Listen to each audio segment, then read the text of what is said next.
আসসালামু আলাইকুম viewers, আক্তারস mini কিচেনে আজকের রেসিপিতে সবাইকে স্বাগত জানাচ্ছি। আজ আমি চকলেট বানানা স্মুদি তৈরি করব। স্মুদি তৈরি করার জন্য আমি এখানে 1 কাপ জাল করা ঠান্ডা লিকুইড দুধ নিয়েছি, আর এখানে হাফ চা চামচ কোকো পাউডার, 2 চা চামচ চিনি আর 2টি কলা নিয়েছি। এখন আমি স্মুদিটা তৈরি করব। আমি কলা দুটোকে ছিলে টুকরো করে নিয়েছি। এখন আমি এগুলোকে ব্লেন্ডারে জগে দিয়ে দিচ্ছি।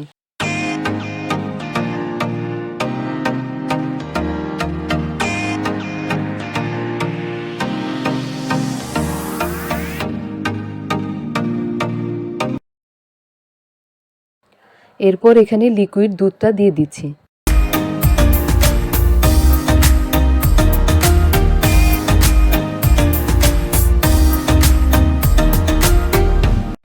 আর যে কোকো পাউডার আর চিনিটা আছে সেটা দিয়ে দিচ্ছি।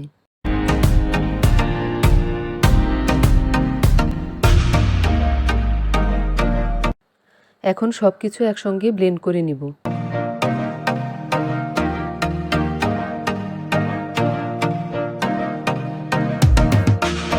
ব্লেন্ড করা হয়ে গিয়েছে। এখন স্মুদিটা একটি গ্লাসে ঢেলে নিচ্ছি।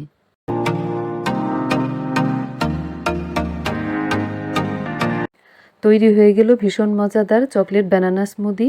রেসিপিটি বাসায় ট্রাই করে দেখবেন। সবাই ভালো থাকবেন। আল্লাহ হাফেজ।